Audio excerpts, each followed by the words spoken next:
Sixes again. You are cheating, I swear it. Nonsense. Pay up, you lost fair and square. Keep digging. We need those gabions filled now. Sir, the measurements are complete. The angle is set. Push forward, lads. The tunnel won't dig itself.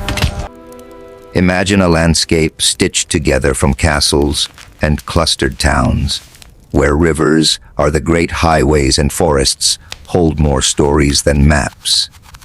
Imagine a place that is not yet a country in the modern sense, but a crowded quilt of courts, bishoprics, free cities, and princely domains, each with its own laws, its own loyalties, its own flag, all technically gathered under the loose roof of an emperor who rules over an idea called the Holy Roman Empire. At the opening of the 17th century, these German lands are vibrant, prosperous in places, precarious in others, and on a slow collision course with history. If you're into deep, slow reveals, subscribe or hit follow now. Because by the end of this journey, we'll step through maps, paintings, and images animated with modern tools to see how the same streets and fields look today. I would love to know, where are you watching from? Comment below, and make sure subscribe the channel. We begin not with a single city, but with the structure of space itself. Picture the map, a scatter of dozens, then hundreds of jurisdictions, duchies, electorates, free imperial cities like Nuremberg and Augsburg, archbishoprics that are more state than church parish, and tiny counties whose influence fits inside a single valley. This fragmentation matters. It shapes war, trade, religion, and everyday life. Princes and cities make alliances, sign trade deals, hire mercenaries, and legislate taxes. The emperor's authority is real, but often diffuse, mediated through ritual and precedent, rather than a single central bureaucracy. The early 1600s are a world of texture and contrast. In port cities such as Hamburg and Lübeck, merchants move salt, grain, and cloth along the Hanseatic routes. Guilds in towns regulate craft and shape identity. University towns like Leipzig and Heidelberg hum with debate and print culture. Outside those towns, villages tend fields and lease the rights to their meadows. Peasants balance customary obligations to landlords with the need to survive in seasons of poor harvest. In the courts of princes, you'll find pageantry, the slow diplomacy of marriage, and the influence of Italian and French fashions. While in small market towns, the lumber and plaster houses cluster around a church and a market square. Artists, printers, and scholars circulate ideas that cross language and confessional lines. The German lands are both deeply local and unexpectedly cosmopolitan. And religion is the constant hum beneath every life. The Reformation of the previous century has left the map religiously split. Lutheran territories, Calvinist enclaves, and Catholic strongholds. The Peace of Augsburg, 1555, attempted a practical solution, cuius regio, ius religio. The ruler decides the religion. But that compromise has not settled everything. New theological debates, missionary movements, and confessional rivalries persist, and they find political expression in courts and assemblies. Faith is private devotion and public law at once. It shapes identity, encourages alliances, and just as easily becomes a pretext for force. Into this combustible mixture come the first big tremors. In 1618, a dispute in Prague. The famous defenestration of Prague lights a fuse that will not stay local. What begins as a Protestant resistance to imperial and Habsburg authority in Bohemia draws in neighboring princes, foreign powers, and an array of motives: confessional zeal, territorial ambition, dynastic rivalry, and the mercenary calculus of war. Over the next 30 years, this localized struggle explodes into a wider European catastrophe, the 30 Years' War, 1619-1648. It is a war of sieges and pitched battles, of cavalry and newer musket lines, of mercenary companies who fight for pay more often than cause. It is also a war of sieges drenched in winter, of scorched villages, of famine and disease, and of civilian suffering on a scale that reshapes the demographic and economic map of Central Europe.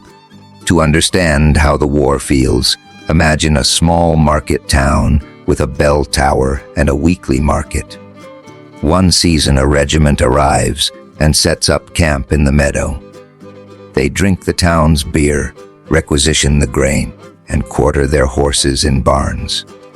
Another season, another army camps on the same hill. Loyalties become survival strategies. Families hide valuables, fields go untilled, and trade routes that once linked city to city thin to whispers. Soldiers matter because they consume food. Mercenaries matter because they can be bribed or mutinous. Sieges matter because they starve woodland and town alike. The result, in many regions, especially in parts of the Palatinate, Saxony, Thuringia, and along the Rhine, is devastation, burnt houses, abandoned villages, a drop in population, and a generation that remembers hunger as often as harvests. Art and record, keeping preserved fragments of these years. Engravings and city views show fortifications and burned suburbs. Printed pamphlets spread news, often exaggerated, sometimes accurate, about victories and atrocities. Pastors write sermons that double as chronicles. City councils keep ledgers of defense spending. Travel diaries record roads ruined by passing armies. When modern AI animation shifts perspective across these old prints and maps, what becomes striking is the human scale, people moving, carts creaking, smoke curling from hearths, tiny motions inside vast structural changes. Animating the past this way is not about turning history into spectacle. It's about restoring motion to places that survive only as static images. It asks us to imagine the smell of smoke after a raid, or the silence of a market closed by fear. But the war is not uniform. Military technology, geography, and alliances produce a patchwork of experiences. The Swedish intervention under Gustavus Adolphus in the 1630s brings a new energy to Protestant resistance, cavalry tactics, coordinated infantry, and a professionalism that reshapes battlefield strategy. France, for its part, engages less from confessional conviction and more from geopolitical calculation to weaken Habsburg power and extend influence. Meanwhile, the Habsburg emperors and Catholic League bring their resources to bear to hold imperial cohesion. The result is a European conflict fought across German soil, each campaign leaving different scars in different places. Everywhere, the war accelerates cultural shifts. The movement of people, refugees, soldiers, merchants, spreads musical styles, recipes, textile patterns, and words. Courtly music evolves as composers react to both the tragedy and grandeur of their times. Print culture expands as pamphlets and broadsheets feed rumor and news. Techniques of fortification change as engineers respond to gunpowder.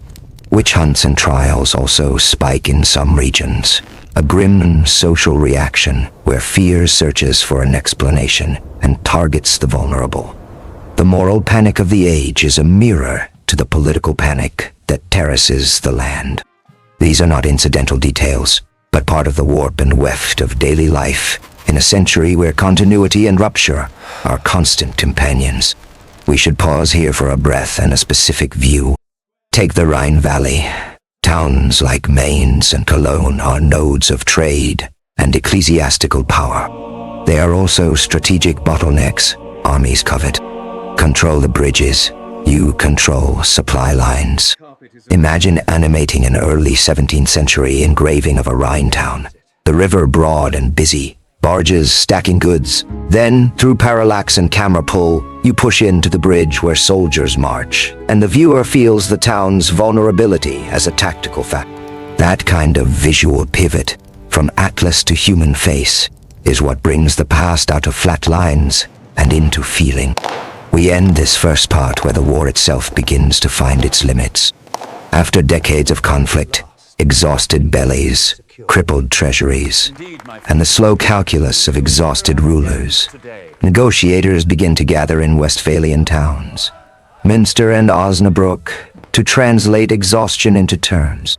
The result will be the Peace of Westphalia in 1648, treaties that do more than quiet a battlefield. They rearrange the map of authority in Europe, give legal weight to the independence of certain actors, and shape the idea of state sovereignty in ways that will echo for centuries. But that resolution is not the simple, happy ending one might wish. The map that emerges is a transformed mosaic. Territories enriched, territories impoverished, confessional balances adjusted. And the social consequences of 30 years of violence will take generations to settle. Folks, stay with me. We'll move through the immediate aftermath. Rebuilding towns, the rise of mercantile cities, the slow refashioning of borders and identities, and the cultural response. From rebuilding churches to composing laments, from reforging trade to reinventing diplomacy. We'll animate specific engravings and walk those streets in motion, then fold those scenes into how the same places look now. The visible layers between ruin and renewal. Stay with me. We pick up where peace begins to fold the map back together, but not into the neat image of the old order. The Peace of Westphalia, 1648, recognizes what exhaustion already carved into the ground. Principalities and cities gain durable autonomy. Confessions are legally protected, and the language of sovereign equality enters diplomacy. Rulers now count resources differently. Estates negotiate taxes. Diplomacy becomes a routine instrument of statecraft rather than an occasional emergency. Rebuilding is slow and pragmatic. Town councils and municipal funds clear rubble, re-roof churches, and reopen marketplaces. Some towns never recover. Others use the moment to refashion streets and fortifications. Guilds and master craftsmen refashion facades in an emerging Baroque taste. Stucco curves and ornament replace plain timber where wealth permits and patrons demand symbolism of stability. Economics reorganizes. Port cities such as Hamburg and Bremen deepen Atlantic and northern trade links. Leipzig and Frankfurt reassert themselves as hubs of fairs and book commerce. The medieval shadow of the Hanseatic League fades, replaced by dynamic merchant networks and nascent banking houses that finance reconstruction and state credit. Where trade succeeds, towns profit. Where roots dry, villages shrink and adapt. Demographic recovery is uneven. Regions devastated by prolonged campaigns. Parts of the Palatinate, Thuringia, and along the Elbe see decades-long declines. Elsewhere, migration heals wounds. Refugees and returning exiles bring skills and capital to cities willing to absorb them. Rulers sometimes encourage settlement to refill tax rolls, offering land or privileges to newcomers. These policies quietly reshape local societies and labor arrangements. Cultural life, paradoxically, grows fertile. The sorrow and upheaval of the war finds expression in music, print, and architecture. Composers such as Heinrich Schütz and his successors compose works that reflect both grief and religious consolation. Universities reassert themselves as centers of learning and practical training. Baroque patronage at princely courts produces churches and palaces that both memorialize survival and signal renewed authority. Politically, certain actors consolidate advantage. Brandenburg Prussia turns military reform and centralized administration into long-term power. Its rulers professionalize armies and expand bureaucracy in ways that outlast any single generation. The Habsburgs refocus on dynastic domains, while some imperial cities convert wartime fiscal maneuvers into lasting municipal autonomy, and municipal institutions sharpen their legal claims. Institutions change in response to trauma.